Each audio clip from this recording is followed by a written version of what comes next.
Éclairage, très content de vous retrouver aujourd'hui pour cette quatrième et dernière partie de nos échanges autour de la thématique qui nous a réunis 3 semaines durant la dernière semaine. Aujourd'hui, nous parlerons donc de cette quatrième partie comme nous venons donc de l'annoncer. Éclairage, c'est votre émission qui vous permet d'échanger autour de la parole de Dieu et d'apporter des éclaircisses sur des sujets qui semblent par moments être confus. Nous parlons également, nous apportons un éclairci sur la société, sur l'actualité de tout ce que nous pouvons vivre à la lumière de la parole de Dieu. Depuis 4 semaines durant, nous échangeons autour de la thématique « L'Église face aux nouvelles spiritualités ». La première semaine, nous avons pris le temps d'apporter des définitions quant à ce qui concerne l'expression de la nouvelle spiritualité. La deuxième semaine, nous avons parlé du voyage astral et la parole de Dieu nous a permis d'apporter un éclairci sur cette question. La troisième semaine, nous avons parlé de l'angélologie. Est-il normal pour les chrétiens d'invoquer, de prier ou de donner des cultes à des anges? La Bible nous a répondu sur cette question et notre invité, le docteur Jonathan Berceau, est le canal par lequel le Seigneur est passé pour nous apporter ces éclaircies. Là, je rappelle que le docteur Jonathan Berceau est marié à Anne Berceau. Il est père de 3 enfants et grand-père de 4 petits-enfants. Il est président de l'Institut biblique du Québec, directeur des études francophones du PAT, Pan-African Theological Seminary. Il est enseignant à l'Université de Laval, missionnaire des Assemblées de Pentecôte du Canada. Il est enseignant à la faculté de théologie des Assemblées de Dieu du Togo, en abrégé FATAD. Et il est aussi pasteur consultant sur Lumière du Monde Télévision. Shalom, docteur Berceau. Bonjour à vous. Très content de vous avoir à nouveau. C'est la 4e fois et la dernière fois, bien sûr. Bon, la 4e et la dernière pour cette série d'échanges autour de la thématique des nouvelles spiritualités qui font leur croissance dans l'Église aujourd'hui. C'est ça, la dernière pour cette série, mais peut-être pas en tout, hein, il y en aura peut-être d'autres. Bien sûr, la dernière pour cette série. Et aujourd'hui, nous parlons d'une question qui n'est peut-être pas dans l'Église, mais qui tente d'influencer l'Église. Nous parlons de la Kabbale juive. Docteur Berceau, la Kabbale juive, c'est quoi exactement? Bon, la Kabbale juive, c'est une très vieille histoire. Hein, ça circulait un petit peu dans l'Antiquité du judaïsme, où on partait du principe qu'il y avait la loi écrite, la loi qui avait été donnée, la Torah, hein, qui avait été donnée à Moïse sur le mont Sinaï, mais qu'il y avait aussi une loi qui n'avait pas été écrite et qui est restée comme ça un petit peu. Ça a donné la Kabbale, qui veut dire littéralement révélation ici. Mais en fait, on pourrait mettre derrière cette appellation, la Kabbale juive, c'est un petit peu le même principe que toutes les sociétés secrètes. Hein, il y a beaucoup de sociétés secrètes aujourd'hui qui circulent. Hein, je ne parle pas seulement des francs-maçons ou des rosicruciens, mais le principe de la société secrète, c'est nous, on a une vérité que personne ne connaît et qui n'est accessible qu'aux initiés. Donc il faut un certain rite d'initiation pour pouvoir accéder à une connaissance confidentielle et secrète. Alors, la Kabbale juive, c'est peut-être une des plus anciennes, on va dire, sociétés secrètes. C'est pour ça qu'on la cite aujourd'hui, parce que c'est celle qui ouvre un petit peu la voie ou la porte à d'autres, mais d'autres sociétés secrètes sont construites à peu près sur le même modèle. Donc, on est dans un mode un petit peu de suspicion en disant, bon, vous avez la vérité, mais il y a une vérité qui vous a été cachée. Alors, dès qu'on commence à parler de choses cachées, les gens sont intéressés. C'est comme si la Bible ne dit pas tout. Il y a toutes les choses que la Bible ne dit pas et tout de suite, ça intéresse du monde. Et c'est ça le piège ici, parce que la Bible dit tout. Et tout est ouvert. Et il n'y a pas besoin d'être membre d'un groupe secret pour accéder au mystère du royaume de Dieu.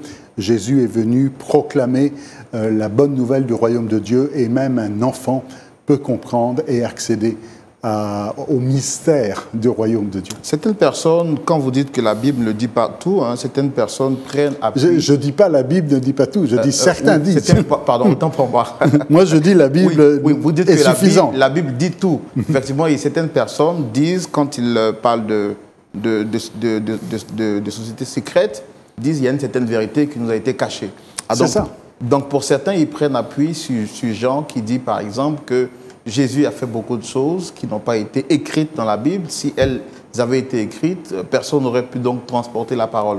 Et donc, s'appuyant sur ce verset, nous font croire qu'il y a certaines parties de la Bible qui a été cachée parce que dans la transcription, l'on ne voulait pas transmettre ce savoir à tout le monde. Oui. Alors, il y a une différence entre le fait que la Bible n'a pas tout dit et il y a des choses cachées. Maintenant, oui, avec ce verset de l'évangile de Jean qui dit « S'il avait fallu écrire tout ce que Jésus a fait et dit », c'est-à-dire que dans l'évangile de Jean, on a 7 miracles. Mais Jésus a fait plus que 7 miracles. Bien sûr. Et puis dans les 4 évangiles, on connaît des histoires de paralytiques qui marchent, d'aveugles qui voient, de lépreux qui sont guéris. Mais Jésus a fait plus que toutes les histoires qu'on a dans l'évangile. D'ailleurs, on a des petites phrases toutes simples, que ce soit dans Matthieu ou dans d'autres évangiles, qu'on appelle un sommaire, où par exemple on a cette phrase qui dit « Jésus allait de village en village et guérissait tous les malades ». Bon, quand il guérit tous les malades, il y a combien de lépreux là-dedans? Il y a combien de paralytiques? C'est quoi les histoires? Il y a beaucoup d'histoires qu'on n'a pas. Et oui, on n'a pas toutes les histoires, toutes les guérisons, ce n'est pas une liste exhaustive, ce n'est pas toutes les histoires, toutes les guérisons, tous les miracles que Jésus a fait. On a d'ailleurs, ça fait toujours un peu sourire cette phrase dans les Actes des Apôtres, où c'est l'apôtre Paul qui s'adresse aux anciens d'Éphèse et qui dit aux anciens d'Éphèse « Souvenez-vous de ce que Jésus a dit ». Alors évidemment, nous on dit hey, « Moi j'ai lu l'Évangile, je connais toutes les paroles de Jésus ». Et voilà qui nous sort une parole qui n'est pas dans l'Évangile. Cette parole, c'est « Il y a plus de bonheur à donner qu'à recevoir ». Donc l'apôtre Paul connaît une parole de Jésus que nous, on n'a pas dans l'Évangile. Donc Jésus a dit plus que ce qui est écrit dans l'Évangile. Mais alors, pourquoi est-ce qu'on n'a pas tout dans l'Évangile? Parce qu'on ne peut pas tout dire déjà. Et puis, le but de l'Évangile, ce n'est pas de faire la liste de toutes les paroles de Jésus ou la liste de tous les miracles de Jésus. Le but de l'Évangile, c'est de donner les bons exemples pour nous amener à être convaincus de son autorité, de sa puissance, de sa véracité. C'est ce que dit l'Évangile de Jean. Ces choses ont été écrites afin que vous croyiez. Ce n'est pas une liste, c'est pour la foi. Bien sûr. Docteur Berceau, vous, en tant que docteur de la parole de Dieu, il y a longtemps que vous étudiez la Bible et j'aime très bien lorsque vous donnez par exemple un mot en français, vous donnez l'origine du mot, que ce soit en hébreu, en tout cas dans la langue originelle où la Bible a été écrite. Dans la transcription de la Bible, est-ce que certaines parties ont été cachées, oui ou non? Ah non, non. De toute façon, ce n'est pas compliqué. On a plus de 5000 manuscrits. Donc, pour cacher un texte avec 5000 manuscrits, si vous avez un seul manuscrit puis qu'il est caché quelque part, mais là, vous avez des copies et des copies et des copies, le texte de la Bible n'est pas caché du tout. Maintenant, ce qui est caché, et d'ailleurs, c'est le mot apocryphe, ça veut dire caché. Les écrits cachés, ce sont les écrits apocryphes. Hein? C'est ce que veut dire ce mot-là, ou les pseudépigraphes, c'est-à-dire les pseudo-canoniques plutôt, c'est-à-dire ceux qui sont en dehors du canon. Les écrits cachés comme ça, c'est ceux qu'on n'a pas retenus dans la Bible. Oui. Hein, on va parler de l'évangile de Thomas ou de l'Apocalypse de Pierre, mais ça, c'est pas ma Bible.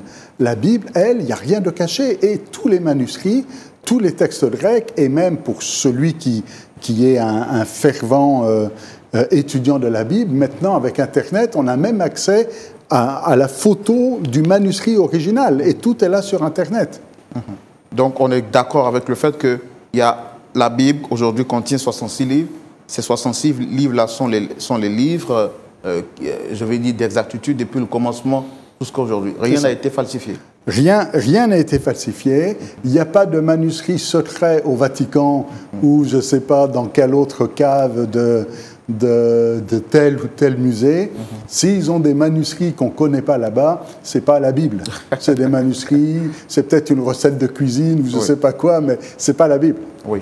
Alors, docteur Berceau, pourquoi aujourd'hui la cabale juive et toutes ces sectes-là influencent encore aujourd'hui certains chrétiens? Justement parce qu'on est dans le monde de la suspicion. Et on a vu ça beaucoup à partir de la Covid. On le disait en introduction dans la première émission, qu'après l'épidémie de la Covid, on était dans le mode on nous cache des choses, théorie du complot. C'est des choses qui circulent depuis longtemps, mais ça s'est comme amplifié ces dernières années. D'ailleurs, si vous voulez écrire un livre et être populaire, je vais vous donner la recette. Hein. Oui. Vous voulez faire un livre et le vendre à beaucoup de personnes, vous mettez comme titre « Ce qu'on vous a toujours caché », ce que votre pasteur ne vous a jamais dit. Et là, les gens... Ça suscite l'intérêt. Oui, et les gens sont intéressés. Mais non, il n'y a rien de caché. Tout est là. Et justement, c'est quoi la parole de Dieu? La parole de Dieu, c'est une révélation. C'est-à-dire qu'avant, on a ôté le voile et on a révélé, on a dévoilé. Le but de la Bible, c'est pas de cacher, c'est de clarifier et que tout soit évident au jour. Et il n'y a rien de caché dans les Écritures. Au contraire, tout est clair. Et même, des fois, on dit « Ah, mais il y a un langage mystique. » Vous savez, dans les sociétés secrètes, il y a des phrases qu'on ne comprend pas. Il y a des langages qui sont obscurs, il y a des mots codés. Bon, dans la Bible, ce n'est pas le cas. Dans la Bible, les choses sont dites ouvertement, sont dites de manière claire, parce que quand Dieu parle, c'est pour qu'on comprenne. D'accord, merci, vous le dites, hein, quand Dieu parle, c'est pour qu'on comprenne. Alors, quel avertissement clair nous donne la Bible concernant les sciences occultes et tout ce qui est exotérisme et autres, concernant la cabale juive et toutes les sectes autour? Qu'est-ce que la Bible nous dit comme avertissement exactement? Ben, en tout cas, ce qu'on voit clairement, c'est une différence d'intention. Jésus, lui, il se présente comme la vérité, hein, comme la lumière. D'un côté, il y a Jésus qui est la lumière, qui est la vérité, les choses sont claires. Mais le diable, lui, c'est le mensonge, c'est la ruse, c'est les ténèbres. Et généralement, ces sociétés secrètes ou ces nouvelles spiritualités jouent sur ce côté un petit peu caché. Oui. C'est-à-dire que c'est l'œuvre du diable ici, qui a pour but d'amener un petit peu la confusion, où on ne sait plus trop ce qui est vrai de ce qui est faux, parce qu'on sème le doute. On dit, oui, la Bible dit ça, mais est-ce que Dieu l'a vraiment dit? Ou est-ce que ce texte est fiable? Ou est-ce que c'est vrai? Le diable, c'est ce qu'il dit dans la Genèse. Oui. Dieu a-t-il réellement dit? Et il fait la même stratégie aujourd'hui en disant, bon, tu as la Bible ici, mais est-ce que ta Bible est fiable? Est-ce qu'il y a des choses qui ont été cachées, qui ont été trafiquées, qui ont été falsifiées? Moi, ma Bible, elle est fiable. Et quand j'ai 5000 manuscrits du texte, ça donne une grande fiabilité. Et celui qui étudie la Bible, et quand on l'étudie en grec et en hébreu, on a le texte le plus fiable au monde. Vous savez, le texte des philosophes grecs ou de Jules César pour la guerre des Gaules ou alors même de Flavius Joseph ou de Pline l'Ancien, tous ces textes de l'Antiquité sont beaucoup moins fiables que la Bible. Ok, d'accord. Donc la Bible est claire sur cela. Et est-ce que Dieu donne des avertissements aux chrétiens qui s'adonnent à ces genres de choses? Ben, par exemple, à la fin de l'Apocalypse, on a une phrase qui est toute simple, alors qui est vraie pour l'Apocalypse, mais que les chrétiens ont comme étendu à l'ensemble de la Bible, hein, parce que c'est comme si l'Apocalypse ici vient fermer le canon. C'est la toute dernière, l'avant-dernière phrase de l'Apocalypse qui dit « Si quelqu'un ajoute ou retranche une parole à cette prophétie ». Et c'est vrai par rapport à la Bible. Et dans ce sens-là, on considère que la Bible, c'est un canon qui est fermé, dans le sens tout est là. Il n'y a rien à enlever et il n'y a rien à rajouter. Oui. Et c'est dangereux quand on commence à rajouter.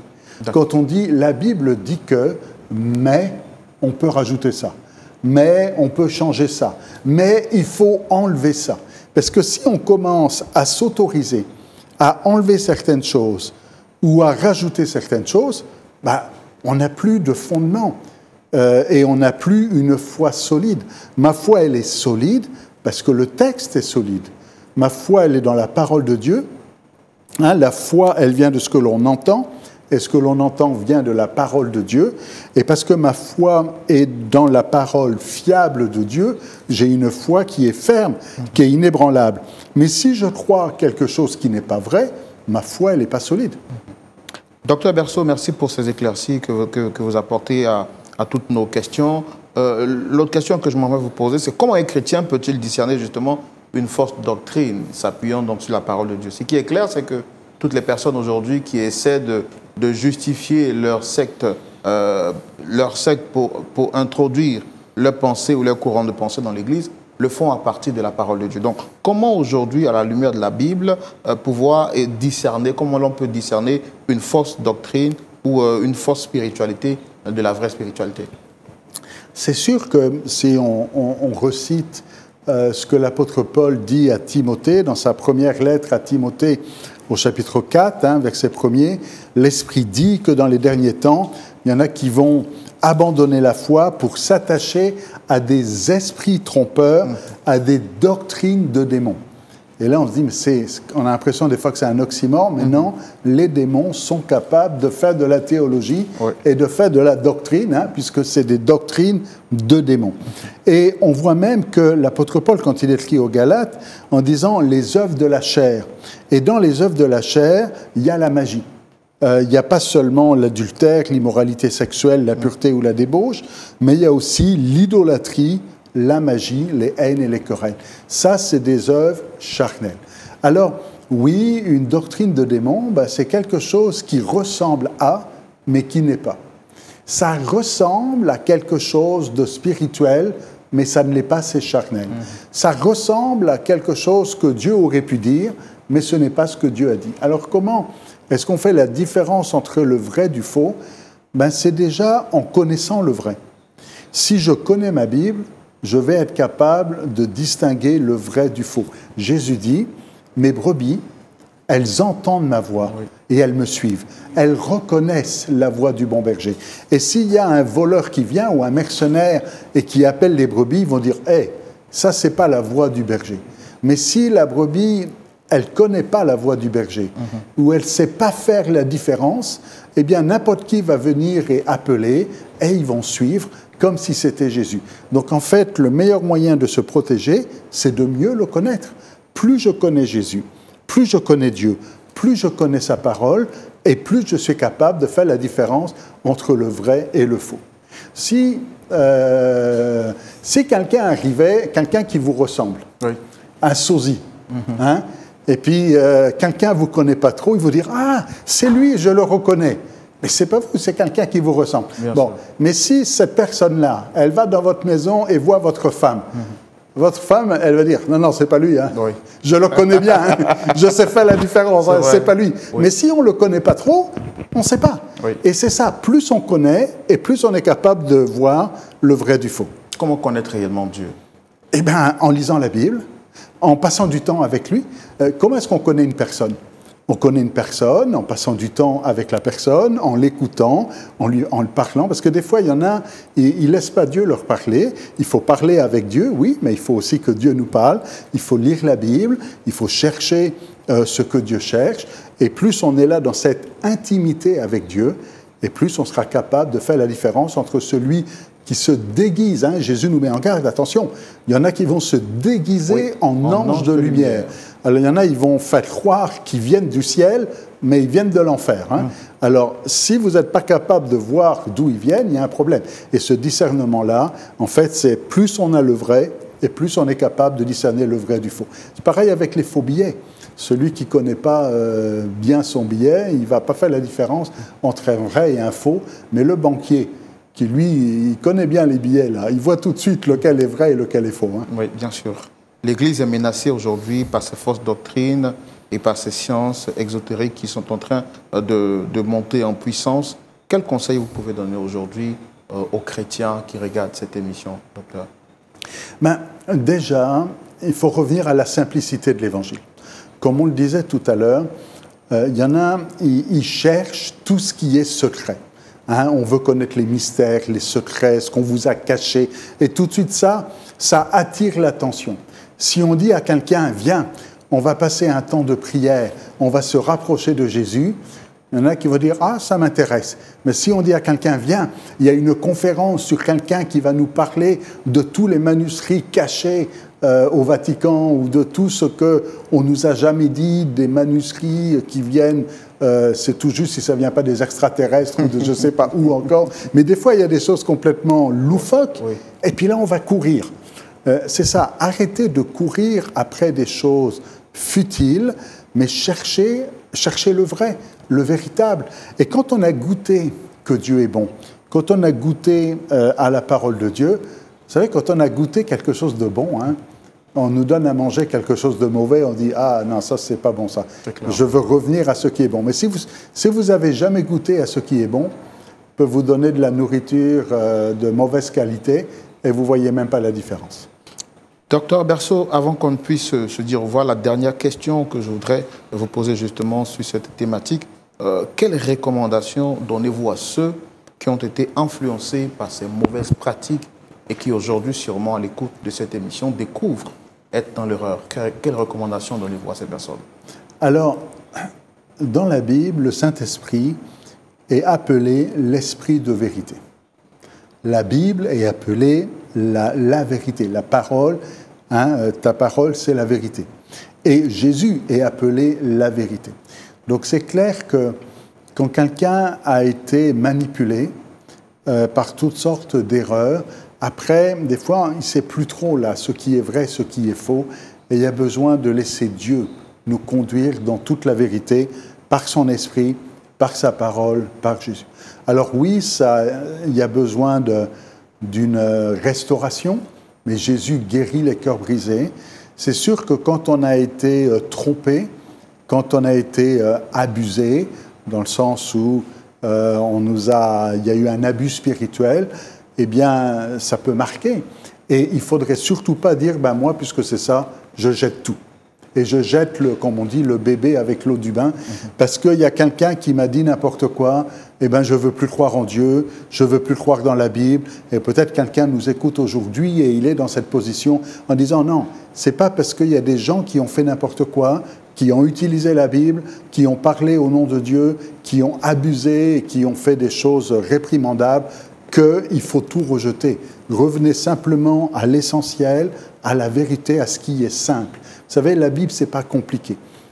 Fuyez les choses compliquées, restez avec les choses simples, revenez à la simplicité de l'Évangile, à l'authenticité, et puis avoir cette humilité aussi. Vous savez, David pouvait dire, Seigneur, montre-moi si je m'égare, si je suis sur un chemin là qui n'est pas bon.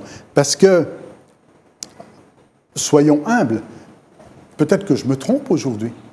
Peut-être qu'il y a quelque chose que j'ai accepté et que je n'aurais pas dû.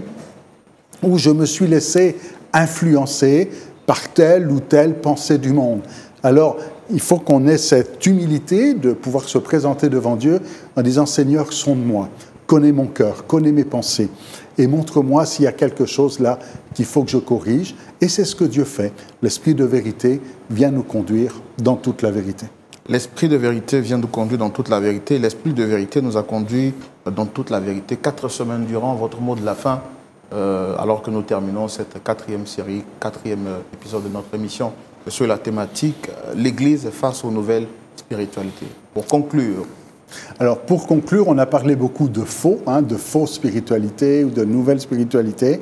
Bon, il ne faut pas qu'on passe notre temps à parler que du faux, il faut parler du vrai aussi. Yeah. Donc, pour conclure, revenez au vrai, revenez à l'authentique, revenez à l'original. Et puis, il n'y a que ça de bon, il n'y a que ça de vrai. Et peut-être si aujourd'hui vous avez perdu le goût du vrai, ben, revenez goûter combien le Seigneur est bon et vous n'aurez plus envie de rien d'autre. Un chrétien qui a envie de découvrir la parole de Dieu, il commence par quel livre, Dr Berceau? Tout est bon. Tout est bon. Mais je veux dire que si, c'est bien déjà d'avoir une bonne connaissance du Nouveau Testament. Oui. Ça va nous aider après, quand on est quand on est dans l'Ancien Testament, à mieux comprendre, parce que l'Ancien Testament, en fait, c'est l'ombre des choses à venir. Et donc, l'Ancien Testament prépare le Nouveau Testament. Donc, quand on connaît bien le Nouveau Testament, ça va nous aider à mieux comprendre l'Ancien Testament aussi. Et est-ce que pour comprendre le Nouveau et l'Ancien Testament, on doit étudier l'exégèse, comprendre le contexte, parce qu'on vous entend parler, vos réponses ne sont pas simples. On sent que vous fouillez, vous allez un peu plus en profondeur avant de répondre. Non, je vais revenir juste avec une parole de Jésus. À un moment donné, Jésus tressaillit de joie. Il est débordant de joie et il dit « Je te loue, Père, de ce que tu as caché. » Et voilà, c'est caché. Tu as caché ces choses aux sages et aux intelligents, mais tu les as révélées aux enfants. Alors, ce qu'il faut simplement, c'est venir devant lui avec un cœur d'enfant avec la simplicité d'un enfant. Et ce dont on a besoin, ce n'est pas d'une compréhension intellectuelle, mais c'est d'une révélation. C'est ni par force, ni par puissance, mais par son esprit. Je suis très éclairé. J'espère également, très chers amis des Lumières du Monde Télévision, que vous avez été vous aussi éclairés par la sagesse que Dieu a donnée à notre invité du jour. Je rappelle, le docteur Jonathan Berceau, un habitué de la maison sur les Lumières du Monde Télévision. Il est marié à Anne Berceau, père de 3 enfants et grand-père de 4 petits-enfants à qui nous disons donc nos salutations. Il est le président de l'Institut biblique du Québec, directeur des études francophones du PAT, Pan-African Theological Seminary, enseignant à l'Université de Laval, missionnaire des Assemblées de Pentecôte du Canada, enseignant à la Faculté de théologie des Assemblées de Dieu du Togo, en abrégé FATAD, et puis il est également pasteur consultant sur les antennes de Lumière du Monde Télévision. Pasteur, merci beaucoup de nous avoir accordé de votre temps. 4 semaines durant, nous avons échangé autour de cette thématique. En tout cas, moi, j'ai été vraiment servi. Et puis, j'espère également que nos téléspectateurs ont beaucoup apprécié. Vous transmettez toutes nos salutations à la famille au Canada et à toute l'Église. Et puis, on sera au plaisir de vous retrouver, pourquoi pas, pour un prochain rendez-vous sur ce même plateau. Avec plaisir. Merci beaucoup. Prenez soin de vous, très chers téléspectateurs, et que la parole de Dieu, dans sa simplicité, continue de vous éclairer. Au revoir.